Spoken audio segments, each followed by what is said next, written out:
ਉਹ ਇਧਰ ਆ ਤੂੰ ਦੱਸ ਯਾਰ ਉਹ ਮੁੰਡਾ ਸਮਝਦਾਰ ਲੱਗਦਾ ਉਰੇ ਆ ਦੱਸ ਤੇਰੀ ਵੀਡੀਓ ਬਣਾਏਗੀ ਉਹ ਸਮਝਦਾਰ ਵੇਖ ਲੈ ਤੇਰੀ ਵੀਡੀਓ ਬਣੇਗੀ ਕਹਿੰਦਾ ਉਹ ਬੁਰਸ਼ ਵੀ ਕਰਿਆ ਕਰ ਸਕੂਲ ਜਾਣ ਕੀ ਕਹਿੰਦੇ ਇੰਗਲਿਸ਼ ਚ ਉਹ ਮਰੇ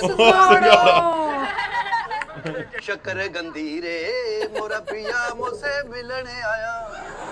ਸ਼ੱਕਰ ਕੰਦੀ ਨੇ ਉਹ ਸ਼ੱਕਰ ਵੰਡਾ ਰੇ ਆ ਗਾਣੇ ਪੁੱਠਾ ਕਰਦਾ ਅੱਛਾ ਉਹ ਹੈ ਇਹਦਾ ਨਾਂ ਸ਼ੱਕਰ ਗੰਦੀ ਆ ਜਾਂ ਸ਼ੱਕਰ ਕੰਦੀ ਆ ਨਹੀਂ ਸ਼ੱਕਰ ਕੰਦੀ ਆ ਲੇਕਿਨ ਸ਼ੱਕਰ ਗੰਦੀ ਕਹਿੰਦੇ ਆ ਸਾਰੇ ਸ਼ੱਕਰ ਕੰਦੀ ਆ ਸ਼ਕਲ ਗੰਦੀ ਆ ਸ਼ਕਲ ਗੰਦੀ ਆ ਲੋ ਸਾਰੇ ਪੇਪਰ ਦੇ ਕੇ ਆਏ ਤੇਰੇ ਇਹ ਗਾਹਕ ਆ ਤੇਰੇ ਬਸ ਲੰਘਦੇ ਇੱਥੋਂ ਦੀ ਲੈਂਦੇ ਕੋਈ ਸ਼ੈ ਨਹੀਂ ਵੇਖਣ ਵਾਲਾ ਹੀ ਨਹੀਂ ਕੱਲ ਖਾਦੀ ਉਹਨੇ 100 ਦੀ ਯਾਰ ਤੈਨੂੰ 100 ਬਸ ਸਾਲ ਲੰਘ ਜਾਣਾ ਤੇਰਾ ਹੁਣ ਕਿੰਨੇ ਬੱਚੇ ਆ ਤੁਹਾਡੇ ਮੇਰੇ 7 ਬੱਚੇ ਆ ਭਾਈ ਤੇ ਪਾਲ ਫਿਰ ਢਿੱਡ ਪਾਲਦਾ ਹੀ ਮਰ ਜਾਏਗਾ ਤੂੰ 7 ਬੱਚੇ ਵੇ ਇਹਨਾਂ ਤੂੰ ਸ਼ਕਰਕੰਦੀ ਤੇ 7 ਬੱਚੇ ਮਹਿੰਗਾਈ ਇੰਨੀ ਹੈਗੀ ਆ ਬੱਚੇ 2 ਹੀ ਅੱਛੇ ਬਾਕੀ ਵੇਚਦੇ ਘੱਟ ਵੱਧ ਕਰਕੇ ਦੋ ਕਰਕੇ ਹੀ 7 ਹੋਏ ਆ ਬਿਜਲੀ ਦਾ ਬਿੱਲ ਵੇਖ ਆਟਾ ਮਹਿੰਗਾ ਹਰ ਸ਼ੈ ਮਹਿੰਗੀ ਆ ਮੈਨੂੰ ਪੁੱਛ ਤੇ ਲੈ ਭਾਜੀ ਮਸਾਲਾ ਪਾਉਣਾ ਜਾਂ ਨਹੀਂ ਪਾਉਣਾ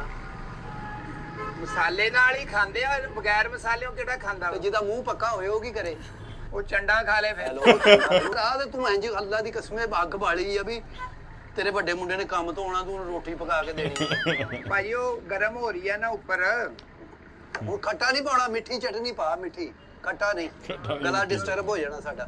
ਤੂੰ ਤਜਰਬਾ ਹੋਣਾ ਚਾਹੀਦਾ ਵਾ ਮਤਲਬ ਇੰਨੇ ਸਾਲ ਹੋ ਗਏ ਤੈਨੂੰ ਸ਼ਕਰਕੰਦੀ ਵੇਚਦੇ ਆ ਮੈਂ ਤੇ ਕਹਿੰਦਾ ਤੂੰ ਵਜ਼ੀਰ ਆਜ਼ਮ ਕਿਤੇ ਬਣ ਜਾਵੇ ਨਾ ਮਾਨਾ ਪੂਰੀ ਦੁਨੀਆ ਨੂੰ ਨਾ ਪਾਈਆ ਸ਼ਕਰਕੰਦੀ ਚ ਤੂੰ ਰਾਜ਼ੀ ਕਰ ਦੇਣਾ ਹੋਰ ਬਾ ਹਲਕਾ ਮਸਾਲਾ ਹੋਰ ਦੇ ਕਿਆ ਬਾ ਬਸ ਇਹ ਥੋੜਾ ਜਿਹਾ ਇੱਥੇ ਵੀ ਪਾ ਕੀ ਗੱਲ ਆ ਤੈਨੂੰ ਆ ਬੜਾ ਗਾਂ ਕਰਦਾ ਕਿਹੜਾ ਕੰਮ ਆ ਤੇਰਾ ਨਹੀਂ ਮੈਂ ਕਿਹਾ ਸ਼ਕਰਕੰਦੀ ਖਾ ਕੇ ਉਤੋਂ ਫੱਕਾ ਮਾਰ ਲਾਂਗੇ ਮਿੱਠੀ ਚਟਨੀ ਪਾਈ ਇਹ ਘਰ ਬਣਾਉਣਾ ਚਟਨੀ ਘਰ ਹੀ ਗਰਾਊਂਡ 'ਚ ਕਿਹੜਾ ਬਣਾਉਂਦਾ ਨਹੀਂ ਆਪ ਬਣਾਉਣਾ ਕਿ ਭਾਬੀ ਬਣਾਉਂਦੀ ਓ ਹੈਲੋ ਉਹ ਯਾਰ ਭਾਈ ਮੁਲਕ ਜਿਹੜਾ ਮਰਜ਼ੀ ਬਣਾਉਂਦਾ ਹੋਵੇ ਔਰਤਾਂ ਮਰਦ ਰਲ ਕੇ ਕੰਮ ਕਰਨਗੇ ਤੇ ਪੂਰੀ ਪੈਣੀ ਗੋਗਾ ਜੀ ਤੁਸੀਂ ਤੇ ਬਾਹਰ ਦੇ ਮੁਲਕ ਜਾ ਕੇ ਸਾਰੀਆਂ ਔਰਤਾਂ ਕੰਮ ਕਰਦੀਆਂ ਬੰਦੇ ਵੀ ਕਰਦੇ ਚੱਲ ਤੂੰ ਇੱਥੇ ਨਾ ਰੇੜੀ ਤੇ ਰਹਿ ਘਰ ਨਾ ਪਹੁੰਚ ਮੇਰੇ ਚੱਲ ਮੇਰਾ ਭਰਾ ਐਚ ਵੀ ਲਾ ਤੀਲਾਂ ਕੋਈ ਪੰਜ ਇੱਕ ਹੋਰ ਚਾਹ ਨਾਲ ਆ ਗਿਆ ਪਿੱਛੇ ਤੁਹਾਡੇ ਅੱਛਾ ਇਹ ਨਾ ਸ਼ਕਰਕੰਦੀ ਲਾਈ ਦੀ ਤੀਲਾਂ ਨਾ ਜਾਂ ਸਿਗਰਟ ਵੀ ਲਾ ਲਈ ਦੀ ਇਹ ਸਾਦਾ ਹੀ ਆ ਬਾਊ ਓ ਯਾਰ ਇੱਧਰ ਆਓ ਜਿਹਨੂੰ ਪਹਿਲੇ ਨਹੀਂ ਸੀ ਹੈਗੀ ਮਿਲੀ ਇਹ ਮੇਰੀ ਆਪਣੀ ਕੌਮ ਨੂੰ ਖਵਾ ਰਿਹਾ ਮੈਂ ਸ਼ਕਰਕੰਦੀ ਆ ਖਾਲਾ ਕੌਮ ਨੂੰ ਐਡਾ ਲੀਡਰ ਕੌਮ ਦਾ ਅੱਛਾ ਹੈ ਨਹੀਂ ਇੰਨੀ ਮਿੱਠੀ